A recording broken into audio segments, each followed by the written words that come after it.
Do you feel like you're spending too much time in the gym? Or maybe you feel like you're not spending enough time in the gym? In this video, I'm going to explain how many sets you need to be doing for each muscle in a week in order to build the most amount of muscle possible. But before we jump into that, let's be clear on a few things. The amount of sets that you do for each muscle is known as your volume, and the amount of volume that you do in a week is known as your weekly volume. Are you still with me? For example, if I was hitting a push-pull leg split, I know that I'm most likely going to be doing 2 push sessions in a week. The reason that I bring this up is that there's a certain amount of sets that you can do on one muscle in one workout until you actually start getting into counterproductive territory, and this is around 8 to 10 reps. Past this point, any volume that you're doing is what we refer to as junk volume, and junk volume is essentially volume for the sake of it. If you go significantly over the 8 to 10 sets mark in one workout, you're going to be doing yourself more harm than good, and you'd have been better off if you just stuck to the 8 sets. So being as the maximum is 8 sets in any one workout, ideally our weekly volume is going to be divisible by 8, so we can break that down into our individual sessions. So as an example, if you hit chest twice a week, the maximum you can do in each session is 8 to 10 sets. So times that by 2, and the maximum weekly volume that you could have for chest would be 16 to 20 sets. And now that's not to say that's how much you should be doing. This is just a maximum, and we know that going over this number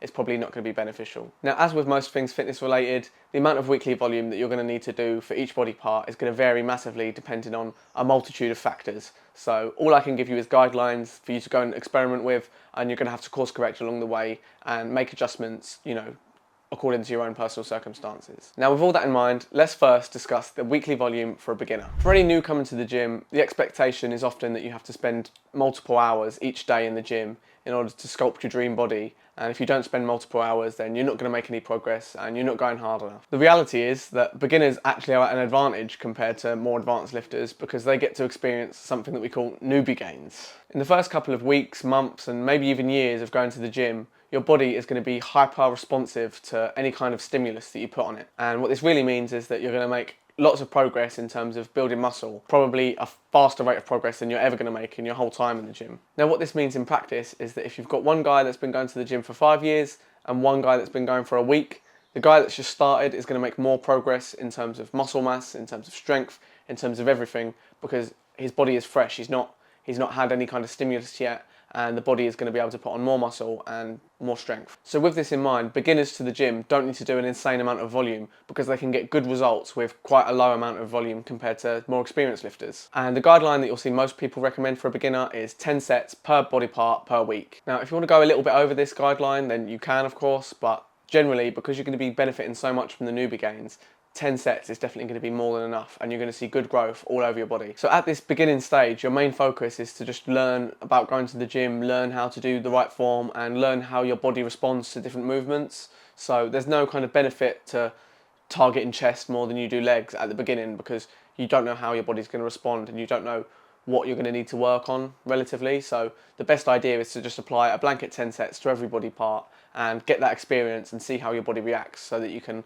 course correct along the way and make those final adjustments as you get more experienced. And when you do get more experienced, that's when you move on to the intermediate stage. Now, after about 12 to 18 months of training, you're going to start to notice within your physique strong points and weak points. Maybe you'll notice that your chest isn't as developed as your back, or a common one that I certainly struggle with is that your calves don't really respond very well to any kind of training, so you have to really go hard on them. And now noticing these things means we can start to play around with allocating our weekly volume onto parts that we want to improve and taking away some volume for the parts that we're already happy with. So in the example we just spoke about, if your back is more developed than the rest of your body, then it doesn't make sense that you're going to hit back the same amount as you hit chest and legs and everything else. Instead, it would make sense to take some of that volume away from back and allocate it to other areas. So for example, at the end of your back workout, you could cut 2 sets off and maybe allocate those to working on your calves. Now, another thing that's worth noting at this point is that your newbie gains are probably starting to run out, and you'll probably notice that the rate of muscle gain is slowing down, the rate of strength increase is starting to slow down, and as such, we're going to bump up that volume from 10 to 15 sets per body part per week. As I said before, that 15 sets per week serves as more of a baseline, and you can adjust to your own needs and your strengths and weaknesses as we discussed before. So now for the more advanced lifters, and we'll set the barrier for being an advanced lifter at 3 years of consistent training. The more experienced amongst you will know that the longer you've been lifting, the harder it is to keep on building the amount of muscle that you built at the beginning. So it'll be no surprise to you that the more advanced lifters are going to have to add yet again more volume. Now, as I said before, there is definitely a limit to how much volume you can have in a week, and you're not going to be able to just add sets to your workouts and expect that to directly correlate to more gains. With that being said though, I think 15 to 18 sets per week for every muscle as a minimum should definitely definitely be applied if you've been going to the gym for more than 3 years. But the main benefit when you've been lifting for this long is you really know what your strengths and weaknesses are, and you can really start to hone in on specific areas of your body. And for these weak points, you can do 20 to 25 sets and really try and stimulate growth in these areas, because as I mentioned before, you're going to have to go hard if you want to make significant gains after you've been consistently in the gym for many, many years. And I just want to add a little disclaimer at this point and say that, what I'm saying isn't the gospel truth.